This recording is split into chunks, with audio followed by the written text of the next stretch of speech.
Hello दोस्तों, Dubai अपनी रेगिस्तान की परिस्थितियों को दरकिनार करते हुए आज रेगिस्तान के बीच बसा बेहद खूबसूरत शहर बन चुका है। ये अपनी महंगी और आलीशान चीजों के लिए दुनिया भर में फेमस है। इस शहर की एक खास चीज है जो दुनिया के किसी भी इंसान को इसकी तरफ अट्रैक्ट करती है, खास करके हम इंडियंस को, क्योंकि हम इंडियंस के लिए ये चीज काफी ज्यादा अहम है और दुबई में काफी सस्ते रेट में भी मिल जाती है। मैं बात कर रहा हूँ गोल्ड की। दुबई में सोना इंडिया तो क्या, दुनिया के ज्यादातर देशों के मुकाबले काफी सस्ता है, लेकिन दुबई में इतने कम दाम पर सोना आखिर कैसे मिल जाता है? और अगर दुबई में सोना इतना ही सस्ता है तो क्या हम उसे काफी कम दाम पर खरीद कर अपने देश में ला सकते हैं? चलिए आज की वीडियो में जानते हैं। दोस्तों, लगभग सभी लोगों ने दुबई का नाम सुना है, लेकिन ज्यादातर लोग इसे सिंगापुर और हांगकांग की तरह एक शहर और देश दोनों मानते हैं। लेकिन दुबई कोई देश नहीं बल्कि एक शहर है जो मिडिल ईस्ट में पड़ने वाले छोटे से देश यूएई का पार्ट है।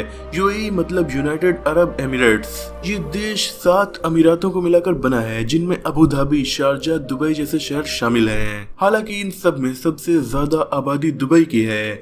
यहाँ दुनिया की सबसे ऊंची बिल्डिंग बुर्ज खलीफा, दुनिया का एकमात्र 7 स्टार होटल बुर्ज अल अरब और न जाने कितने सारे आलीशान प्लेसेस मौजूद हैं। इस शहर में आपको लैम्बोर्गिनी, मर्सिडीज, रोल्स रॉयस जैसी दुनिया की महंगी से महंगी गाड़ियाँ नॉर्मल कार्स की तरह चलती हुई दिख जाएंगी। अब आप पूछेंगे, इन गाड़ियों को रास्ते पर चलाना कौन सी नई बात है?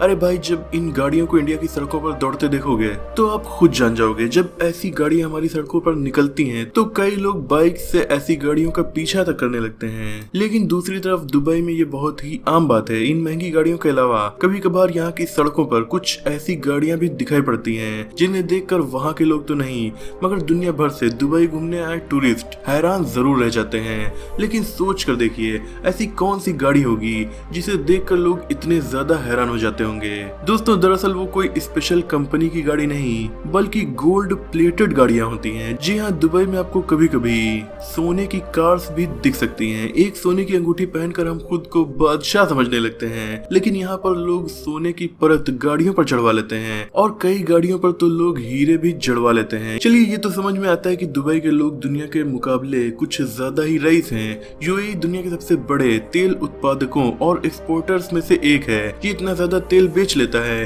कि इसकी इकोनॉमी को तेल से काफी सारा पैसा मिलता है। हालांकि यूएई की इकोनॉमी तेल के अलावा टूरिज्म पर भी काफी ज्यादा डिपेंड है। दुबई की सैर करने के लिए हर साल पूरी दुनिया से लाखों टूरिस्ट इस शहर में आते हैं। टूरिस्ट यहाँ घूमते फिरते हैं, जगह जगह ढेरों पैसे खर्च करते हैं, जिससे वहाँ के आम लोगों की बहुत ज्यादा इनकम होती है और इस तरह से ये देश और यहाँ की गवर्नमेंट धीरे धीरे अमीर होती जाती है। लेकिन तेल और टूरिज्म के अलावा तीसरी बड़ी चीज जो यहाँ की इकोनॉमी में काफी बड़ा कंट्रीब्यूशन करती है वो है गोल्ड मार्केट। जी हाँ दोस्तों, यूएई दुनिया भर में गोल्ड का एक्सपोर्ट करके काफी मोटा मुनाफा कमाता है। यहाँ से गोल्ड बार्स, गोल्ड की ज्वेलरी और भी सोने से बनी बहुत सारी चीजें इंटरनेशनल मार्केट में एक्सपोर्ट की जाती हैं। यानी यूएई हर साल इतना सारा सोना बेचता है और सोना बेचकर काफी सारा पैसा भी कमाता है। दोस्तों, यहाँ पर एक गोल्ड मार्केट मौजूद है जिसे दुबई गोल्ड सूक कहा जाता है। यहाँ पर दुनिया की सबसे बड़ी सोने की अंगूठी रखी हुई है जिसे कोई भी इंसान पहन नहीं सकता, क्योंकि ये 60 किलो सोने की बनी है और काफी ज्यादा बड़ी है।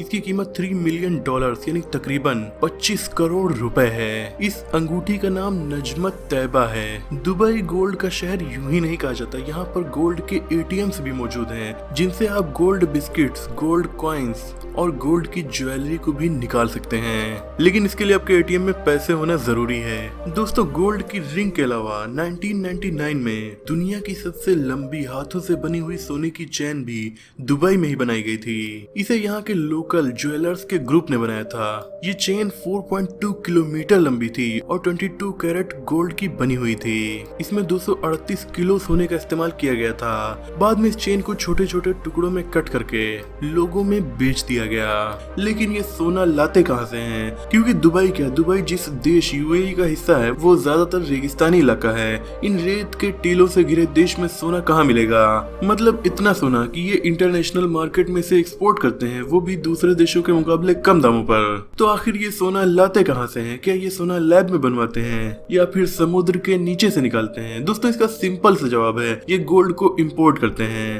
अब ये तो और भी ज्यादा शॉकिंग बात है, क्योंकि गोल्ड को दूसरे देश से इंपोर्ट करके आप उसी गोल्ड को दूसरे देश के उसके मुकाबले सस्ते दाम पर वापस एक्सपोर्ट करें। ऐसे बिजनेस भला कौन करता है, क्योंकि सभी अपने फायदे के लिए ही बिजनेस करते हैं। तो उसी तरह यूएई की गवर्नमेंट और वहाँ के बिजनेसमैन भी गोल्ड का बिजनेस अपने फायदे के लिए ही करते हैं। दरअसल ये देश अफ्रीका के गरीब देशों से बहुत ज्यादा सस्ते दामों पर कच्चे सोने को खरीदते हैं। कच्चा सोना मतलब जो खदान से निकलता है, यानी रॉ गोल्ड। दोस्तों, अफ्रीका महाद्वीप में दुनिया के सबसे बड़े सोने के भंडार मौजूद हैं और इसी महाद्वीप में बहुत ज्यादा गरीब देश भी मौजूद हैं। और सोना जमीन से सोने के बिस्किट की तरह नहीं निकलता है, बल्कि जमीन में वो चट्टानों और पत्थरों में मिक्स होता है। उसे रिफाइंड करके उन चट्टानों और पत्थरों से प्योर गोल्ड को अलग किया जाता है। पहले अफ्रीका के देश यूरोपियंस के गुलाम थे और अंग्रेज यहाँ के लोगों से बुरी तरह से काम करवा के खानों से सोना निकलवाते थे।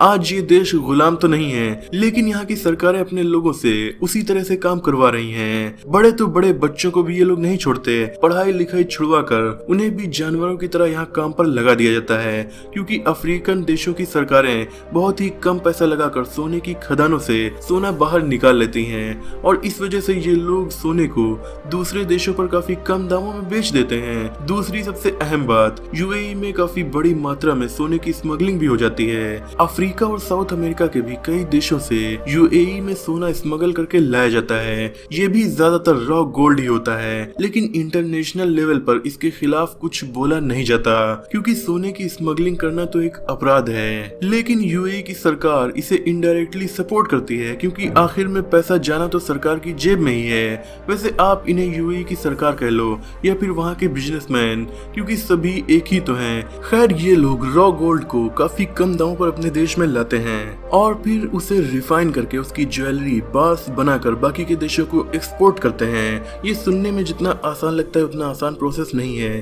क्योंकि यूएई की सरकार को इसके पीछे काफी पापड़ भी बेलने पड़ते हैं। खैर, अब आपको ये तो समझ में आ गया कि यूएई किस तरह सस्ते दामों पर सोना अपने यहाँ लाकर उसे रिफाइन करके अलग अलग चीजों में कन्वर्ट करके इंटरनेशनल मार्केट में बेचता है। लेकिन यूएई के शहरों में बाकी दुनिया के मुकाबले इतने सस्ते दामों पर सोना बेचा क्यों जाता है?